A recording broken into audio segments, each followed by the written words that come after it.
ఓం సాయిరామ్. సాయి భక్తులందరికీ నమస్కారం అండి. సాయినాథుని దయ వల్ల అందరి కుటుంబం ఎక్కడున్నా కూడా సుఖంగా సంతోషంగా ఎప్పుడు కూడా అష్టైశ్వర్య ఆరోగ్య అభివృద్ధితో ఉండాలని చెప్పి బాబాగారి తరపున నేను కూడా కోరుకుంటున్నాను. ఈరోజు వీడియోలో సాయి పిలుపు ద్వారా మనకు వచ్చినటువంటి సందేశం ఏంటి, బాబాగారు మనతో ఎలాంటి సందేశాన్ని అందించాలనుకుంటున్నారంటే, ఊహించనటువంటి అతి పెద్ద శుభవార్తను వినబోతున్నావు. నేను చెప్పిన ఈ సందేశాన్ని పూర్తిగా విను, ఖచ్చితంగా నీకు జీవితంలో ఒక అద్భుతం జరుగుతుంది అని బాబాగారైతే మనకు ఈరోజు ఒక చక్కటి సందేశం ద్వారా మన ముందుకైతే వచ్చారనమాట. బాబాగారు ఇలా ఎందుకు చెప్తున్నారు అనేది మనం ఆయన మాటల ద్వారానే తెలుసుకుందాం. వీడియో స్టార్ట్ చేసే ముందు ప్రతి ఒక్కరికి ఒక చిన్న రిక్వెస్ట్ అండి. ఈ సందేశం కనుక మీ అందరికీ నచ్చినట్లయితే తప్పకుండా వీడియోకి లైక్ చేసి మరికొంతమందికి షేర్ చేయండి. కొత్తగా మన ఛానల్ని ఎవరైనా చూస్తుంటే కనుక సబ్స్క్రైబ్ చేసుకొని కొంచెం సపోర్ట్ అయితే చేయండి ఫ్రెండ్స్. చాలామంది ఎక్కడెక్కడో జ్యోతిషం చెప్పించుకున్నా కూడా ఎలాంటి ప్రయోజనం లేక చాలా బాధపడుతూ ఉంటారు కదండి. శ్రీ సాయిబాబా ఆశీస్సులతో జ్యోతిషం చెప్తారనమాట గురూజీ సీతారామరాజు గారు. చాలా నమ్మకమైన గురువు గారు, ఉన్నది ఉన్నట్లుగా చెప్తారు. ఫోన్ నెంబర్ వచ్చేసి 9989794560. మీకు ఎలాంటి సమస్య ఉన్నా సరే, అంటే ప్రేమ, పెళ్లి, ఉద్యోగం, రాజకీయం, విదేశీ ప్రయాణం, ధనం నిలకడలేకపోవటం, భార్యాభర్తల మధ్య గొడవలు, ఆస్తి తగాదాలు, అప్పుల బాధలు, ఇలా ఒక్కొక్కరికి ఒక సమస్య అనేది ఉంటుంది కదండి. మీ సమస్యకు పరిష్కారం దొరకాలంటే ఇక్కడ స్క్రీన్ పైన కనిపిస్తున్న నెంబర్కు గురూజీ సీతారామరాజు గారికి కాల్ చేసి మీ సమస్యకు పరిష్కారం అనేది చెప్పించుకోండి. మన సమస్యకు పరిష్కారం అనేది పూజల రూపంలో కానీ పరిహారాల రూపంలో కానీ చెప్తారండి. చాలా నమ్మకంగా ఉన్నటువంటి గురువు గారు అనమాట. ఒక్కసారి మీరు ప్రయత్నం చేసి చూడండి, మీకు అంతా మంచి జరగాలని బాబాగారి తరపున నేను కూడా కోరుకుంటున్నాను. ఇప్పుడు బాబాగారి సందేశాన్ని విందామా మరి. ఈ శుభవార్త వింటే కనుక నువ్వు చాలా ఆనందంతో గంతులు వేస్తావు.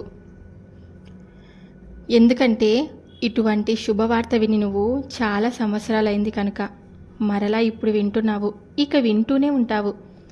ఆ శుభవార్త ఏంటంటే కనుక, ఇప్పటి నుంచి నీ జీవితంలో ఏది చేసినా కూడా పట్టిందల్లా బంగారమే అవుతుంది. మహారాజయోగం కలుగుతుందని నీకు నేను చెప్తున్నాను. ఎప్పుడు కూడా నువ్వు అనేక బాధలతో సతమతమవుతూ నా జీవితం పైన విరక్తి కలిగింది అనేలాగా జీవించావు కదా. ఇప్పటి నుంచి నీ జీవితంలో మహారాజయోగం నీకు వచ్చింది. ఇక చెప్పేదేముంది చెప్పు, సకలం కూడా నీకు సిద్ధిస్తాయి. ఎన్ని సంవత్సరాలైంది కదమ్మా నువ్వు మనసారా నవ్వి, కడుపు నిండా తిని, కంటి నిండా నిద్రపోయి, నీకు నువ్వుగా చేసిన ఒక పొరపాటు పనికి సర్వస్వం కోల్పోయి కుటుంబాన్ని పోషించలేని స్థితికి వచ్చేశావు. ఇక ఎప్పుడు కూడా నా జీవితంలో మంచి రోజులు వస్తాయా లేదా అని ఎంతో ఎదురు చూశావు.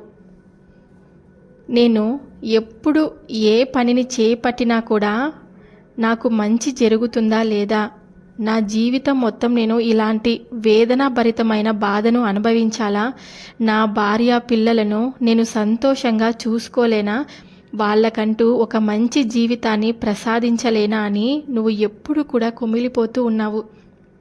అయితే అయినా సరే వారి దగ్గర అప్పులు చేసి చులకన అయ్యావు కదా.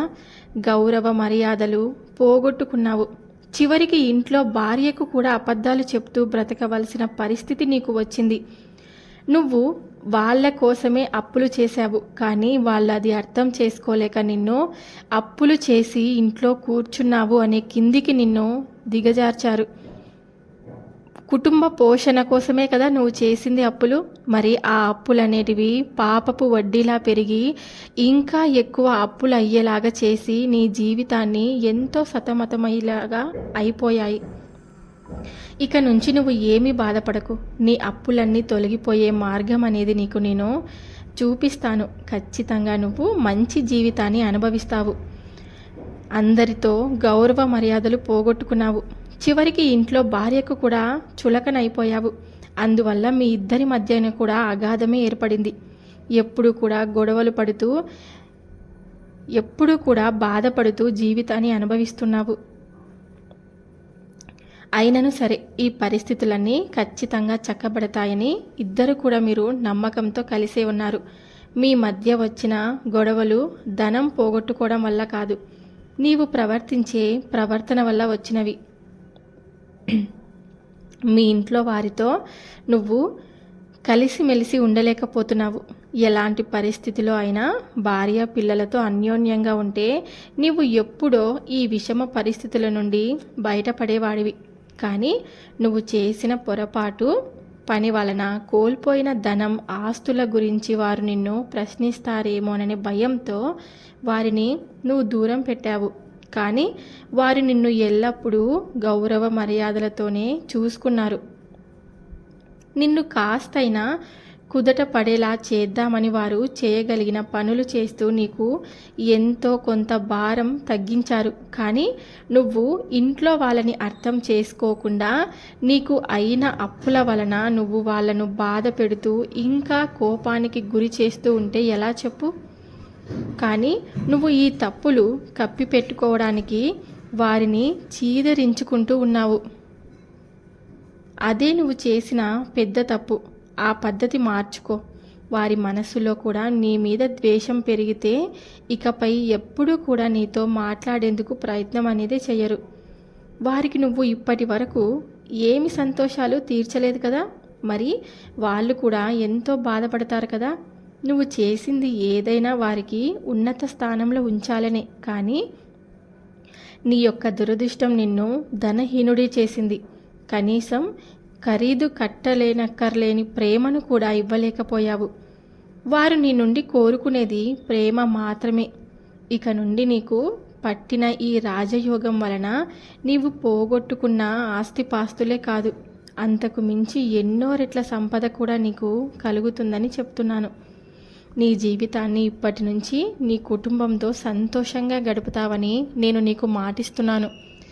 ఎప్పుడు కూడా ఇలానే చెప్తూ ఉంటావు కదా బాబా, నీ సందేశాలతో మమ్మల్ని సంతోషపెట్టాలని నువ్వు ప్రయత్నం చేస్తూనే ఉంటావు. కానీ మాకు మీరు పంపించిన సందేశం ఈరోజు జరగలేదు.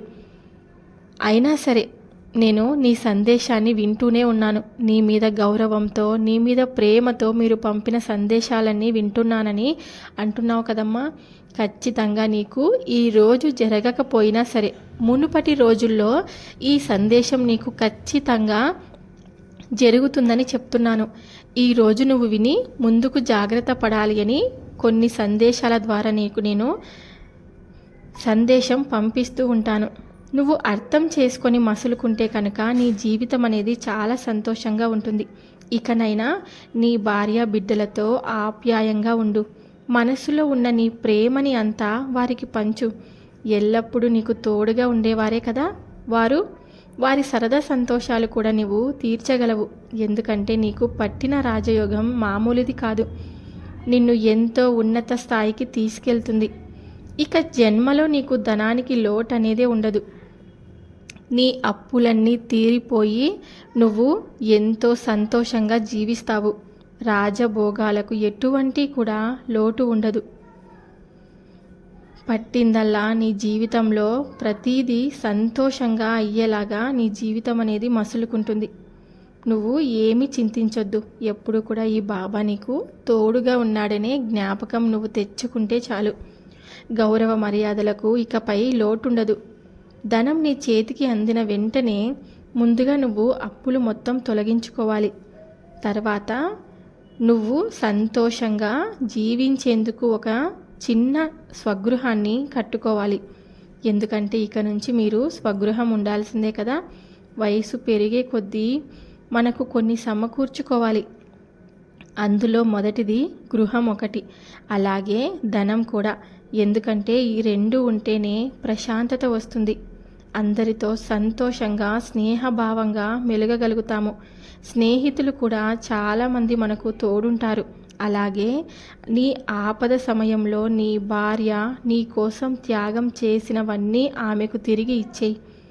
ఆమెను గౌరవించడం నేర్చుకుంటే నీకు జీవితంలో ఎదురే ఉండదు. నువ్వు ఎంత బయటి వాళ్ళతో సంతోషంగా ఉన్నా సరే, నువ్వు నీ భార్య పిల్లలతో సంతోషంగా ఉంటేనే నీ జీవితం అనేది సంతృప్తిగా అవుతుందని చెప్తున్నాను. ఎందుకంటే నీ కోసం వాళ్ళు బ్రతుకుతున్నారు కదా. కేవలం నీ తోడు కోసం, నీ కోసం మాత్రమే వారు ఉన్నారు. కాబట్టి నువ్వు వాళ్ళను చాలా సంతోషంగా చూసుకోవాలని నేను చెప్తున్నాను. జీవితంలో నీకు ఎప్పటికీ కూడా ఇక ఎదురే ఉండదు. నువ్వు బాగుండాలని కోరుకునేది నీ జీవితంలో ఇద్దరే ఉంటారు. ఒకరు నిన్ను కన్న తల్లి, ఇంకొకరు నిన్ను కట్టుకున్న భార్య. వాళ్ళకి నీ పట్ల ఎటువంటి స్వార్థం లేని మనసు కలిగి ఉంటుంది. బయటి వాళ్ళు నువ్వు చెడిపోవాలని, నాశనం కావాలని ఎన్నో ప్రయత్నాలు చేస్తూ ఉంటారు. నువ్వు బాగుపడితే ఓర్చలేక వాళ్ళు ఎంతోమంది ఉంటారు. నువ్వు ఎదుగుదలను ఒక్కొక్క అంచెలుగా ఎదుగుతుంటే కనుక నిన్ను చూసి ఓర్వలేని వాళ్ళు, కుళ్ళు బుద్ధితో కృషించిపోయే వాళ్ళు చాలామంది ఉంటారు. వాళ్ళందరూ కూడా నీ బాగుని కోరుకోరు. కానీ కేవలం నీ తల్లి, నీ భార్య మాత్రమే నీకు ఎటువంటి ఆపద కలగకుండా జీవితంలో నువ్వు సంతోషంగా ఉండాలని అనుకునేది వీళ్ళిద్దరే. కాబట్టి వీళ్ళ మనసుని ఎప్పుడు కూడా నువ్వు నొప్పించకూడదు. వాళ్ళకి నీ పట్ల ఎటువంటి స్వార్థం లేని మనసు కలిగి ఉంటుంది. కాబట్టి నువ్వు కూడా వాళ్ళను అంతే ప్రేమతో చూసుకోవాలని నీకు నేను హెచ్చరిస్తున్నాను. ఇంట్లో ఎప్పుడు కూడా మనం బాధ పెట్టకూడదు. భార్యని కానీ తల్లిని కానీ. సమస్త సిరి సంపదలు కలిగి నువ్వు ఆయుర ఆరోగ్య ఐశ్వర్యాలతో ఎప్పుడు కూడా నీ కుటుంబంతో కలిసి సంతోషంగా గడపాలని నా ఆశీస్సులు నీకు ఎప్పటికీ ఉంటాయని నీకు నేను మాటిస్తున్నాను. ఎప్పుడు కూడా నువ్వు నేను చెప్పినట్లుగా నడుచుకుంటే చాలు, అంతా కూడా నీకు మంచే జరుగుతుంది. ఎప్పుడు నువ్వు నిరాశ చెందుతూ ఉండొద్దు. కష్టాలన్నీ నాకే వచ్చాయని అనుకుంటూ ఉండొద్దు. కష్ట సుఖాలన్నవి మానవ జీవితంలో సహజమే కదా. అయితే ఒక్కొక్కరికి ఒక రకమైన కష్టం అనేది వస్తుంది. ఒకరికి చాలా పెద్ద కష్టం వస్తుంది, ఇంకొకరికి చాలా చిన్నదిగా వస్తుంది. ఎందుకంటే పెద్ద కష్టాలను అనుభవించే శక్తి నీకుంది కాబట్టి ఆ కష్టాలను భగవంతుడు నీకు ఇచ్చాడని నువ్వు అర్థం చేసుకోవాలి. కష్టాలను తట్టుకోలేని శక్తి వాళ్ళకు ఉంటుంది కాబట్టి చిన్న చిన్న రూపంలో కష్టాలను వాళ్లకు భగవంతుడు ఇస్తున్నాడని నువ్వు అర్థం చేసుకుంటే చాలు. కానీ ఇంత పెద్ద కష్టాలన్నీ నాకే, నేనేమీ పాపం చేయలేదు, అయినా నాకే ఎందుకు ఇన్ని కష్టాలు భగవంతుడు ఇస్తున్నాడు అని నువ్వు ఎప్పటికీ కూడా అనుకోకూడదు. అలా అనుకుంటే కనుక అంతా నీ భ్రమే అవుతుంది. నేను చెప్పిన విషయాలన్నీ నువ్వు జాగ్రత్తగా వింటున్నావు కదూ. నువ్వు ఏ పని మొదలుపెట్టినా అందులో ఏమాత్రం ప్రయోజనం లేకుండా ఉండకుండా నువ్వు చూసుకోకూడదు.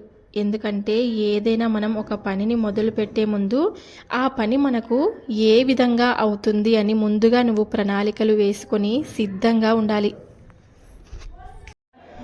నేను ఆ పనిని చేయడం వల్ల నాకు మంచి జరుగుతుందా లేదా అని నువ్వు 1-2 సార్లు ఆలోచించుకొని మరీ నువ్వు ఆ పనిని మొదలు పెట్టాలని నీకు నేను ఎప్పుడు కూడా చెప్తూనే ఉంటాను. కానీ నువ్వు ఎంతో ఆవేశపరుడివి, ఎంతో ఆలోచన లేకుండా ఆ పనిని మొదలు పెట్టాలని ప్రయత్నిస్తావు.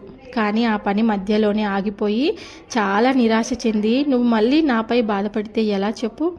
ఎప్పుడు కూడా నువ్వు నాపై బాధపడకుండా ఎప్పుడు కూడా ఆ పనిని మొదలు పెట్టేటప్పుడు 1-2 సార్లు ఆలోచించి నువ్వు మొదలు పెట్టాలని చెప్తూ ఉంటాను. ఇప్పటి నుంచి ఎప్పుడు కూడా నువ్వు ఇతరులకు సహాయం చేసే గుణాన్ని అలవర్చుకోవాలని చెప్తుంటాను. కానీ నువ్వు ₹1 కూడా ఇతరులకు సహాయం చేయకుంటే ఎలా చెప్పు? అలా ఉండటం వలన నీ పాపకర్మలన్నీ ఎలా తొలగిపోతాయని అనుకుంటున్నావు? కేవలం నువ్వు చేసే చిన్న చిన్న పుణ్యాల వలన నువ్వు చేసిన కర్మలన్నీ కూడా తొలగిపోతూ ఉంటాయి. అది నువ్వు అర్థం చేసుకొని నీ జీవితంలో ఒక్కొక్క మెట్టు ఎక్కుతూ జీవితాన్ని ఎప్పుడు కూడా సంతోషంగా ఉంచుకుంటావని నేను నీకు మాటిస్తున్నాను అని బాబాగారైతే మనకు ఈరోజు ఒక చక్కటి సందేశం ద్వారా మన ముందుకైతే వచ్చారండి. ఇప్పటి నుంచి మన జీవితంలో అన్ని శుభవార్తలని బాబాగారు అయితే మనతో అంటున్నారనమాట. బాబాగారు చెప్పినటువంటి సందేశం మీ అందరికీ నచ్చుంటుందని అనుకుంటున్నాను. నచ్చితే కనుక తప్పకుండా వీడియోకి లైక్ చేసి మరికొంతమందికి షేర్ చేయండి. కొత్తగా మన ఛానల్ని ఎవరైనా చూస్తుంటే కనుక సబ్స్క్రైబ్ చేసుకొని కొంచెం సపోర్ట్ చేయండి ఫ్రెండ్స్. సాయంత్రం సాయి పిలుపు ద్వారా వచ్చే సందేశంతో ప్రతి ఒక్కరూ మళ్ళీ కలుద్దాం. అంతవరకు కూడా బాబాగారి ఆశీర్వాదం మీ అందరిపై ఉండాలని చెప్పి నేను మనస్ఫూర్తిగా కోరుకుంటున్నాను. సర్వే జనా సుఖినో భవంతు. ఓం సాయిరామ్.